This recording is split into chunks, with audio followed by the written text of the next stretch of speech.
Alright,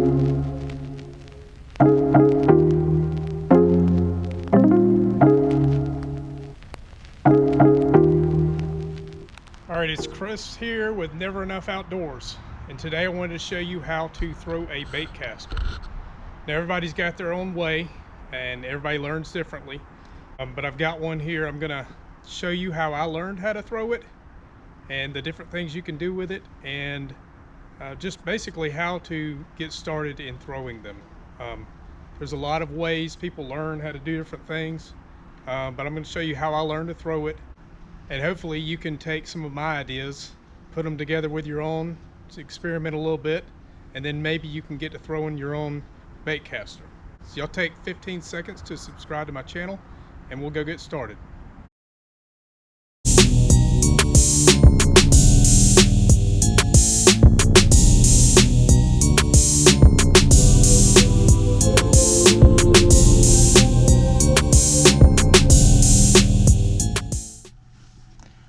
Alright, so first off, I wanted to go over some parts of the bait casting reel, and I've just got this taken off of a rod. It's still connected. I just wanted to be able to show you up close what it looks like. And you can get these in left-hand reel or right-hand reel. The reel would be on the right if it was right-handed. You can't swap it around like you would a spinning reel.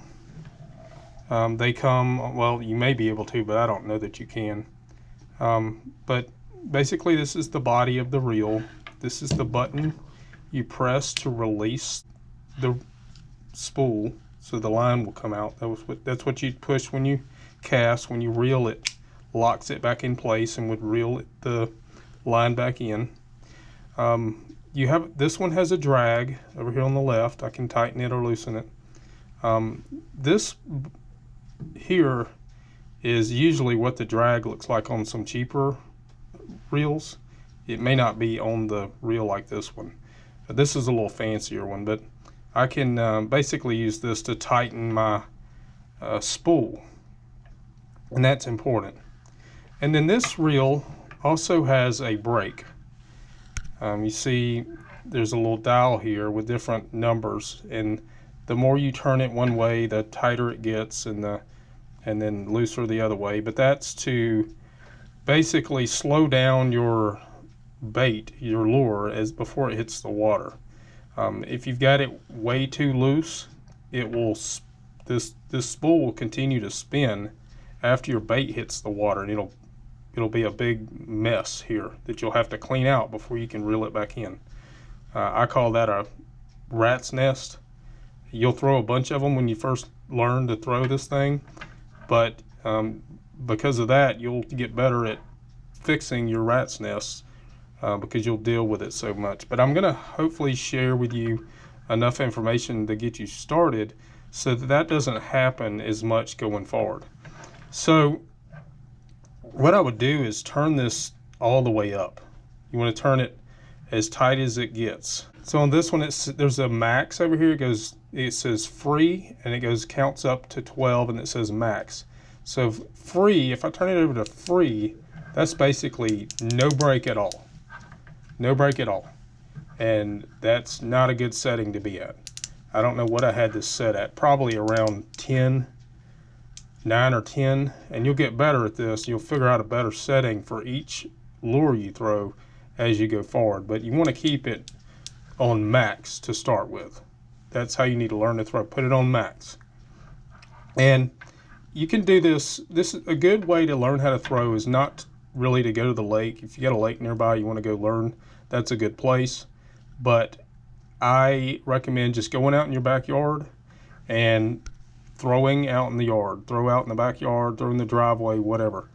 But to save yourself from tearing up the hooks on your lures, I would go get a weight of some sort, and this is about a 1 ounce, maybe a little more, weight that I've just tied on here. And this is what I would use to throw out my yard. It won't snag anything when I reel it back in. It's heavy enough I can learn with it. You need something heavy to learn with. The more you get used to throwing this, you can go lighter. But I would start out with something heavy and just play in your backyard. Now, every time I pick this up, I tighten everything up all the way. I'd put my brake all the way up, and I'd put my spool, I'd tighten it all the way up. And then I normally push the button and let my line let out because of the weight of my lure off the end of my rod. And I want it to, and I tighten this and loosen it enough so that it's going about that fast. Not very fast. It's just a small, it's not moving, but it's not going fast. It's just going really slow. And I do that now. I do that as a intermediate baitcaster thrower. Or every time I put a new lure on, I tighten everything pretty much all the way. Mainly I just use this. I tighten it up until my lure's not pulling any line off, and then I loosen it enough so that it's just barely coming off. That's just enough to, with the force, from when you sling this thing, it'll throw it, but it's not gonna get a rat's nest before the thing even hits the water. Now, you see I've got a left-handed reel here. Now we can go back in time. Anytime I ever bought a spinning reel, I would take the reel off, the handle off the right side if it came on the right side, and I would put it on the left side, because I like to throw with my right hand and reel with my left. As soon as the thing hits the water, I'm reeling with my left hand. Now some people, and a lot of people I've seen, they throw with their right hand and they have a right hand retrieve. And so they throw it with their right hand, and then they put the rod in their left hand and they reel with their right. So they throw with their right, they put the reel in their left hand, and they reel with their right. And that's fine. That's just not what I do. I started out with a right hand retrieve baitcaster, and I was trying to throw it, but this was in my way because it basically looked like this. It was in my right hand, and this all junk got in my way, and it caused me to not figure out how to throw it. So I bought a left hand retrieve baitcaster, and so when I throw it, I'm touching this stuff. None of this is in my way. So if you throw with your right hand, I recommend getting a left hand retrieve, at least to learn how to throw it. I can throw both now, but to learn to throw it, it took me getting a left hand retrieve, just because I throw with my right hand. But nowadays, I find it better to have a left hand retrieve, because as soon as this bait hits the water, I can begin reeling. I don't have to swap hands. So we went over, this is the body, this is what you push to throw your line. And unlike the rod, the Zebco 33s and things you might have thrown as a kid, or the older fishing rods, you don't push this right before you throw it. You want to push it and keep your hand on your thumb on the line to keep it from spooling off, and then you throw it, and then you basically, your thumb's gonna kind of bump this as needed, and you'll get a feel for it as you do it, but it's gonna kind of bump this to slow it down, or to keep it from spooling out of control, or to stop it. You can use your thumb to stop it, but you want to keep your thumb close by, and in case you need to stop it quick, if you're about to throw into some weeds or something, you can stop it or do whatever. But now when you get good at this, you'll be able to throw on target, and you'll be able to throw a long ways. But I recommend, like I said, getting a weight and starting out with a weight, or when you throw stuff, starting out with heavier lures. Don't start out with a light worm or a very light spinner bait or a little jig. Get something heavy. I can't throw light stuff with this. Some people can, but I can't. It gets in a big mess. You have to really work with your brake to get it to throw, for me, to get it to throw light stuff. Usually light stuff I get a spinning reel for, and I just use my baitcaster for heavier stuff, but most everything I throw is heavy enough to throw with this. If I go to the lake and I were to take 4 rods, 3 of them are bait casters and 1 of them's a spinning rod, and that's just for anything that's too light for me to throw on the bait caster. So that's the basics. And when you pick out a rod for a bait caster, you want to make sure it's got this little trigger here, and that's to put your finger under while you got your rod, you got your bait caster up here. It's like a trigger so that you don't throw the whole thing away, because a lot of times you'll just throw this one-handed. I usually throw it with 2, but here's a trigger here to keep you from slinging your rod away, because you're going to be slinging this thing. All right, I'm going to show you how to put this on your rod. It's got, I mean, it's basically like any other reel, but you've got these tabs here, and one would go up underneath here. The other one will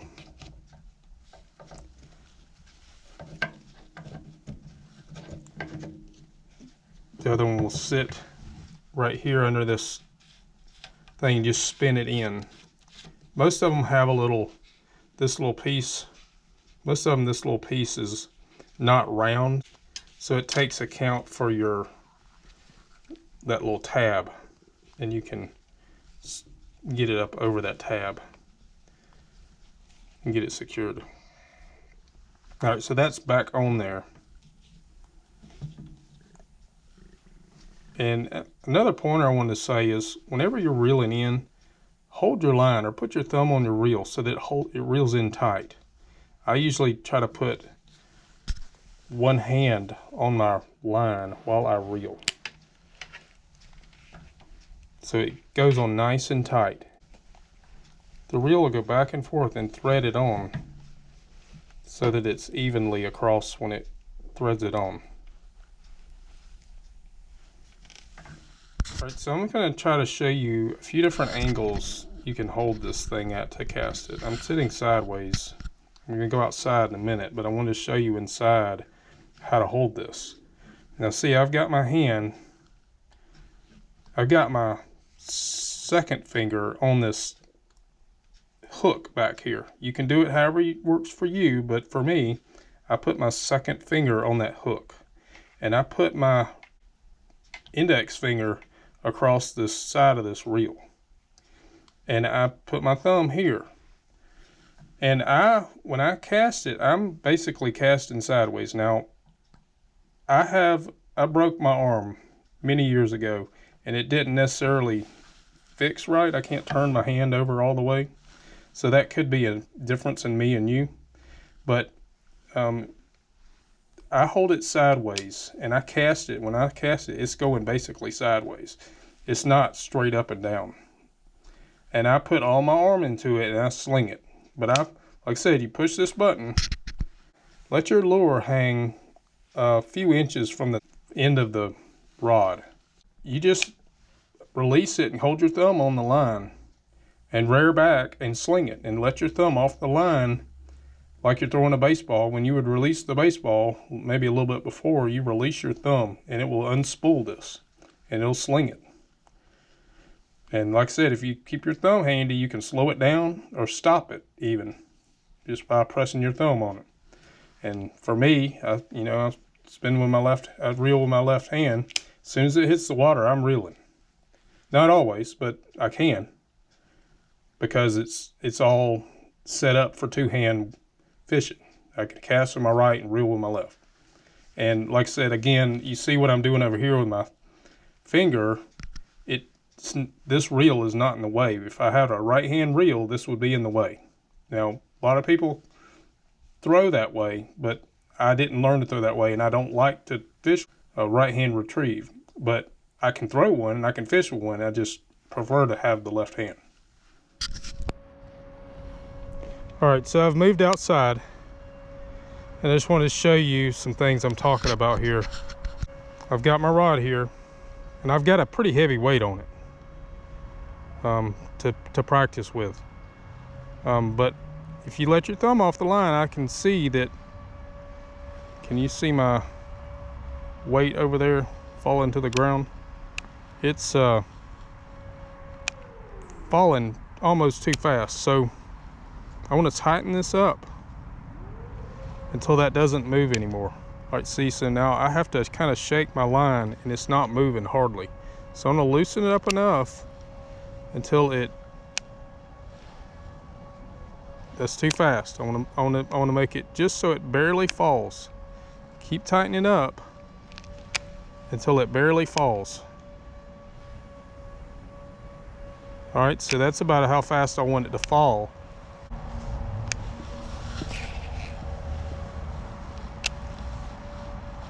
All right, see, I'm practicing in my yard. And I can reel my weight in and it doesn't affect anything. Here's my weight. It's not gonna break. I'm gonna hold this thing sideways. Sometimes I put my hand here, sometimes I put it up here. But I'm basically I've got my line undone. It's just free spooling, but it's not going fast. And I'm basically gonna turn it like this. This is me, you may not do this, but I'll turn it sideways. I'm gonna rear back and I'm gonna let go of my thumb. And there was a perfect cast straight ahead. I'm gonna reel it back in. Now, I said put your thumb on your line and let it run tight, but it's gonna run tight as long as it's in the water or that weight's on there. But if you have, like, you're sitting here and it's like this is when you wanna put your, like I've got some slack in my line, this is when you wanna hold it while you reel it in.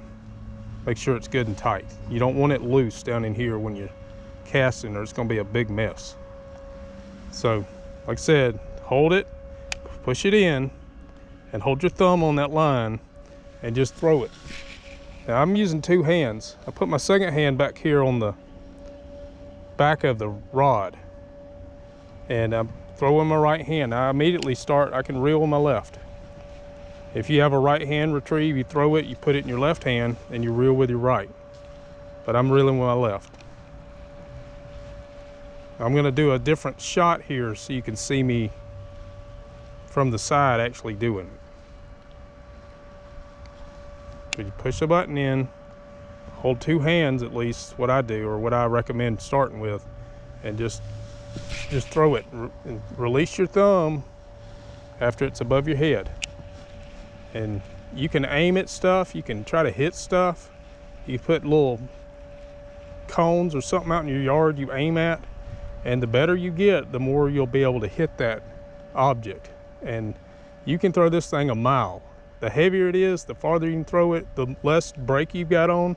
But you got to be careful, or when that thing hits the water, if that brake's not on at a decent setting, and like I said, I've got this one all the way turned up, but if it's not set up to brake, it will keep spooling your line, and you'll have a big mess of where this keeps spinning around and your line keeps building up. You'll have a big mess here. So again, I'm just going to make sure my line will let out, push the button, and I have to jiggle a little bit to get it moving, but get your line so that it barely comes out. Loosen up that spool tightener so that it'll barely come out. You don't want it flying out, and you don't want it not coming out at all. You want it to come out a little bit. So there's about how much I like it to come out. And again, really just push the button, put your hands around here, keep from losing the line, and just literally you're going to throw it. And you're going to let go with your thumb about right here. You'll get a feel for it. You're going to release it kind of like a baseball, but maybe a little sooner. And just aim at something and throw it. And then reel it back in. And again, make sure everything's up as tight as you can get it, especially on that brake. If you've got a brake on your line. Some of them don't have them, but a lot of them do. Put it on all the way tight. And then as you cast different lures, you'll see I need to turn my brake down some. It's not going far enough, or it's going way too far and causing a rat's nest. I need to tighten it up some. So move it back a few notches and try it again. So just literally, it's like throwing a baseball. Cast, reel it in, and get you a good weight. Go out in your backyard. You can go to a lake, but then you're going to spend a lot of time learning. You can just learn in your backyard. It's just literally kind of like throwing a baseball. You can step. You don't have to step. You can stand straight up. If you were left-handed, it would be the same way with your left hand, or if you throw with your left hand. But basically, you're just going to push the button, hold your hand, your thumb on that line so it doesn't go anywhere. I put my second finger around this notch here and just let go of it. And make sure you got a good grip on your line. That's why that little hook, that little trigger's there. Keep you from throwing your rod out into the lake. So I hope you learned something. I hope you'll get out and learn how to throw a bait caster. Let me know in the comments what you think. If you do it a different way, if you throw the right hand reel and you throw with your right hand, or same with the left hand. You know, just let me know what you think. If you have any other suggestions for someone else learning to throw a bait caster, leave them in the comments so they can learn from your suggestions. We can all work together to learn how to do our fishing better and smarter and have more fun doing it. So thanks for watching. Please subscribe, and I'll see you next time.